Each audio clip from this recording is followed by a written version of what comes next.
Hello everyone. आज हम करेंगे टॉपिक बाइनोमियल कोफिशिएंट। आप बाइनोमियल एक्सपेंशन कर चुके हो। आपने इसकी बाइनोमियल एक्सपेंशन देखी होगी 1+x⁻n की। तो वहाँ पे जो ये कांस्टेंट लिखे हुए होते हैं NC0, NC0, NC1, NC2 up to sworn NCn, तो इन सबको हम क्या बोलते हैं?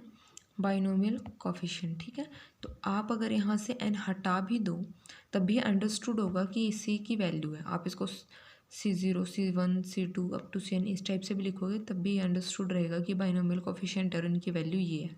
ठीक है, अब इसके अंदर जो है C3, C1, C3, C5 ये सब क्या होंगे? ओड होंगे। और C0, C2, C4 ये सारे क्या होंगे? इवन कोफिशिएंट होंगे। अब नेक्स्ट हमारे पास कुछ प्रॉपर्टीज़ हैं बाइनोमियल कोफिशिएंट की, वो देखो। फर्स्ट क्या है हमारे पास कि 1+x⁻n की किसी भी एक्सपेंशन में जहाँ पे n कोई भी पॉजिटिव इंटीजर है, सम ऑफ बाइनोमियल कोफिशिएंट क्या रहेगा? 2n। ठीक है, सारे बाइनोमियल कोफिशिएंट का सम क्या रहेगा? 2n। ये आपको ध्यान रखनी है property as it is. Second property क्या है कि आपके पास जो सम होगा coefficient of odd terms is equal to the sum of coefficient of even terms equal to 2n-1। ठीक है, अभी हमने क्या पढ़ा फर्स्ट प्रॉपर्टी में कि हमारे पास टोटल जो सम है टोटल कोफिशिएंट का वो रहेगा 2n। अब नेक्स्ट में हमें क्या बता रहे हैं कि अगर ओड कोफिशिएंट का पूछा जाए तो वो क्या रहेगा? 2n-1। और इतना ही आपके पास इवन टर्म का कोफिशिएंट रहेगा 2n-1। ठीक है, जो उनका सम है, ओड टर्म्स के कोफिशिएंट का सम। ठीक है, यानी कि C1+C3+C5 अप टू सोन ये रहेगा, और यही C0, C2, C4 up to सोन ये रहेगा। थर्ड प्रॉपर्टी देखो, the coefficient of term equidistant from the beginning at the end in the expansion are equal, कि आपके पास इक्वी डिस्टेंस मतलब इक्वल डिस्टेंस पे। ठीक है, तो इन्होंने क्या कहा है कि एक्सपेंशन में जो आपके पास इक्वल डिस्टेंस पे होंगे बिगिनिंग और एंड से, तो उनके जो कोफिशिएंट है वो सेम रहेंगे। आपने जब पहले क्वेश्चन भी किए होंगे उनमें जब आप सॉल्व करोगे आपने ये चीज़ नोटिस भी करी होगी कि अगर हम पहले कोफिशिएंट जो निकाल रहे हैं और जो लास्ट वाला निकाल रहे हैं दोनों का कोफिशिएंट सेम आ रहा है, जो सेकंड निकाल रहे हैं और जो लास्ट सेकंड निकाल रहे हैं वो सेम आ रहा है। ठीक है, ऐसे जो थर्ड निकाल रहे हैं लास्ट थर्ड निकाल रहे हैं वो भी सेम आ रहा है। तो अगर आप बिगिनिंग से मान लो RH वाला देख रहे हो और लास्ट से RH वाला देख रहे हो तो दोनों जो कोफिशिएंट है वो सेम आएंगे। तो इसमें आपके पास क्या फ़ायदा होगा? आप जब एक्सपेंशन भी ओपन कर रहे हो तो अगर आप जो पहला लिख रहे हो वही लास्ट में लिख दो, जो सेकेंड लिख रहे हो वही लास्ट सेकेंड लिख दो। ठीक है, तो इससे आपको कैलकुलेशन में भी फ़ायदा होगा, जल्दी कैलकुलेशन हो जाएगी।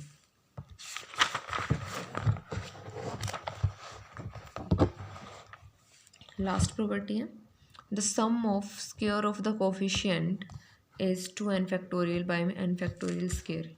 यहाँ से देखो कि अगर हम सारे कोफिशिएंट का स्क्वायर करके उनका सम करते हैं तो वो क्या बनेगा आपके पास? 2n बाय में n स्क्वायर। ठीक है, इसी पे बेस्ड एग्जांपल करते हैं कुछ।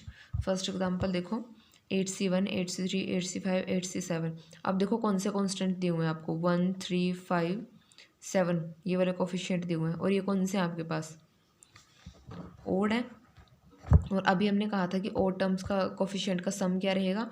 2n-1। अब यहाँ पे n की जगह पे क्या है? 8, तो 2n-8 - 1 7। ठीक है, सेम कंसेप्ट पे बेस्ड नेक्स्ट है। नेक्स्ट देखो सेकंड में क्या है? बाइनोमियल कोफिशिएंट दिए हुए हैं आपको और आपको ये रिजल्ट प्रूव करना है। अब देखो क्या दिया हुआ है आपको? C1+2, C2+3, C3 up to NCn का की वैल्यू बतानी है कि इनका सम ये रहेगा। सबसे पहले तो हम ये देखते हैं कि C1, C2, C3 की वैल्यू क्या रहेगी। C1 की वैल्यू क्या है? NC1 की फॉर्म में लिख सकते हैं और इसकी वैल्यू क्या आती है? n। नेक्स्ट क्या है? C2 यानी कि NC2, इसकी वैल्यू क्या रहती है? n×n-1/2। ठीक है, अब इसी टाइप से हम सम कर देते हैं सबका, तो आपके पास क्या वैल्यू आएगी? n इंटू में अब ये वाली वैल्यू हमें क्या निकालनी? सेकंड पे C2 नहीं चाहिए था, 2 × C2 चाहिए था, तो हमने वो वैल्यू रख दी। नेक्स्ट में हमें 3C3 चाहिए, तो हमने 3 इंटू C3 रख दिया। इस टाइप से हम टर्म्स को रख देंगे। अब जो कैंसिल हो रहा है उस वैल्यू को कैंसिल कर दो, 2 से 2 कैंसिल। नेक्स्ट में देखो 3 फैक्टोरियल है, इसको क्या लिख सकते हो, 3 इंटू 2 फैक्टोरियल, तो 3 से 3 कैंसिल, तो आपके पास ये वाली टर्म बचेंगी। अब यहाँ पे देखो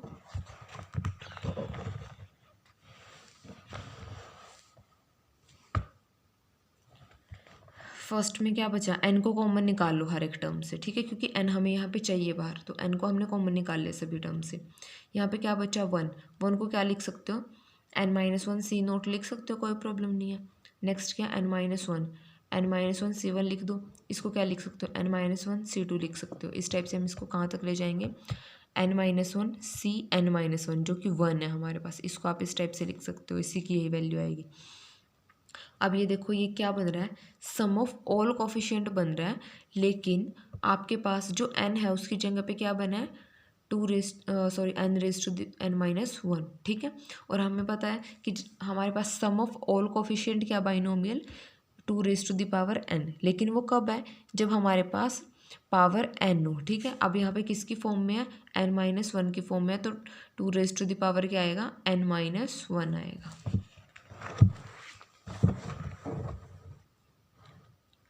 थर्ड देखो, ये आपके पास एक्सपेंशन दी हुई है, हमें वैल्यू फाइंड आउट करनी है।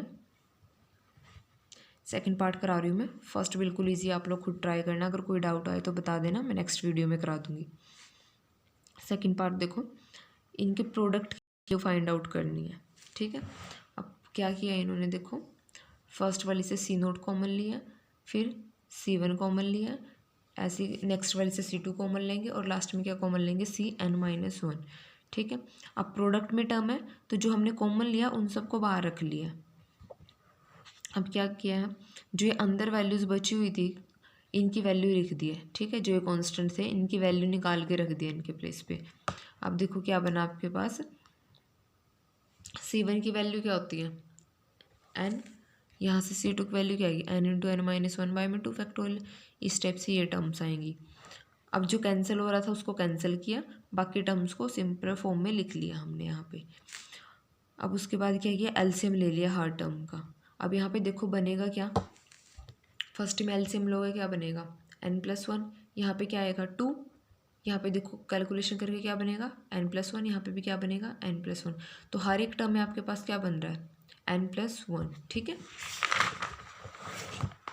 और टर्म है कितनी आपके पास, n है, तो यहाँ पे क्या आएगा 1 + n⁻n, यानी कि 1 + n का कितने टाइम प्रोडक्ट हो रहा है, n टाइम। और जो डिनोमिनेटर है वो हर एक केस में अलग अलग है। फर्स्ट वाली में क्या था 1 2, लास्ट में क्या था n। जब ऊपर प्रोडक्ट करें डिनोमिनेटर का तो नीचे भी करेंगे, ठीक है, डिनोमिनेटर का। तो जब प्रोडक्ट करोगे ये आपके पास किसकी वैल्यू बन रही है, फैक्टोरियल की वैल्यू बन रही है, तो इसको क्या रख देंगे n फैक्टोरियल, यही आपके पास आंसर है। नेक्स्ट देखो, हमें वैल्यू बतानी है, ये दो कोफिशिएंट का प्रोडक्ट दिया हुआ है आपको consecutive, C0 C1 C1 C2 फिर C2 C3 स्टेप से दिया हुआ है, और इसकी वैल्यू ये दी हुई है, ये हमें प्रूव करनी है, ठीक है। तो हमने क्या किया, हमने एक्सपेंशन लिख ली 1 + x⁻n की और x + 1⁻n की, ऑब्वियसली अपोजिट आएंगी। यहाँ पे C0 के साथ x की पावर 0 थी, तो यहाँ पे x⁻n आएगी। अब क्या किया, दोनों को मल्टीप्लाई कर दिया, ठीक है। मल्टीप्लाई करके कोफिशिएंट को कंपेयर किया, किसके कोफिशिएंट को किया, x⁻n-1 के। कंपेयर करके चेक कर सकते हो x⁻n का कोफिशिएंट, यहाँ से देखो x⁻n यहाँ पे आ रहा है, ठीक है। तो यहाँ पे किसके साथ प्रोडक्ट होगा कि x⁻n-1 रहे, C0 के साथ, तो पहला कोफिशिएंट क्या आएगा C0 C1, ठीक है।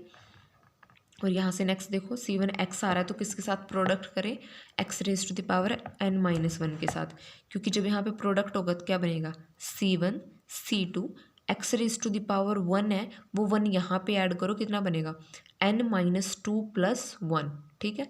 तो क्या बनेगा x⁻n-1, तो नेक्स्ट कोफिशिएंट क्या आएगा C1 C2, तो इस टाइप से आ जाएंगे। अब यहाँ पे देखो पावर क्या बनी थी प्रोडक्ट करके 2n, और कंपेयर किसके कोफिशिएंट कर रहे हैं n-1, तो राइट हैंड साइड में सॉरी लेफ्ट हैंड साइड में क्या बनेगा 2n Cn-1, ये बनेगा आपके पास, ठीक है।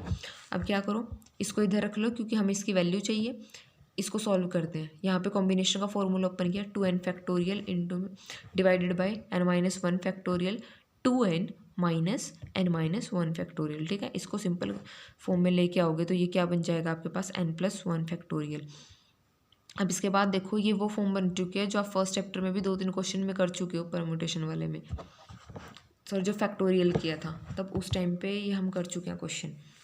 अब क्या किया इन्होंने, 2n फैक्टोरियल को ओपन किया। ठीक है, ओपन कर दिया, उसकी ओड टर्म्स को अलग किया, इवन टर्म्स को अलग किया।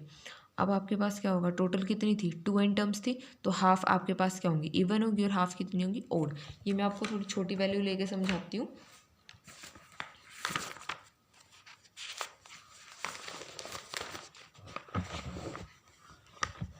फॉर एग्जाम्पल हमारे पास 4 फैक्टोरियल है। ठीक है, 6 लेके चलो, थोड़ा सा बड़ा 6 फैक्टोरियल ले लेते हैं। ठीक है, कैसे ओपन करोगे, 6 5 3 4 2 1। ठीक है, अब इससे इवन को अलग कर दो, ओड को अलग कर दो, कितना बनेगा, 6 4 2 एक पेयर। यहाँ से कितना बनेगा, 5 3 1 अलग पेयर। ठीक है, अब यहाँ से क्या करो, 2 कॉमन आ रहा है, उसको कॉमन निकाल दो, कितना बनेगा, 2 कितनी बार आएगा, एक 2 यहाँ से आएगा, 2 इंटू 3, यहाँ पे क्या बनेगा, 2 इंटू 2, यहाँ पे क्या बनेगा, 2 इंटू 1, कॉमन 1 2 3, तो क्या आएगा, 2⁻3, कितना 3 2 1 3। ठीक है, ये बनेगा आपके पास। तो सेम कंसेप्ट हम यहाँ पे यूज़ करेंगे। अब 2n फैक्टोरियल था, ओपन कर दिया, इवन और ओड को अलग कर लिया। अब यहाँ से 2 को कॉमन निकालो, अब आएगा कितनी बार, जितनी टर्म्स होंगी। अभी मैंने आपको बताया एग्जाम्पल में हाफ इवन हुई थी और हाफ ओड हुई थी। ठीक है, तो जितनी टर्म्स थी 2 की पावर उतनी ही आई थी। अब टोटल 2n टर्म्स थी, तो n इवन गई होंगी और n ओड गई होंगी। ठीक है, तो उसके बाद 2⁻n बाहर आएगा, अंदर ये चलेगा और ये एज इट इज़ चल रहा है। ठीक है, ओड टर्म्स का प्रोडक्ट। अब देखो ये आपके पास क्या बन रहा है, n फैक्टोरियल बन रहा है, n n-1 n-2 up to 2 into 1। तो ये क्या बन रहा है, n फैक्टोरियल बन रहा है, तो इसको आप क्या लिख सकते हो, n इंटू n-1 फैक्टोरियल लिख सकते हो, प्रॉपर्टी है। तो बाकी सब एज इट इज, सिर्फ यहाँ पे चेंज आया। ठीक है, अब n-1 फैक्टोरियल से n-1 फैक्टोरियल कैंसिल कर दिया, और जो बाकी बचा था आंसर वो आपका वही था जो आपको प्रूव करना था। ठीक है।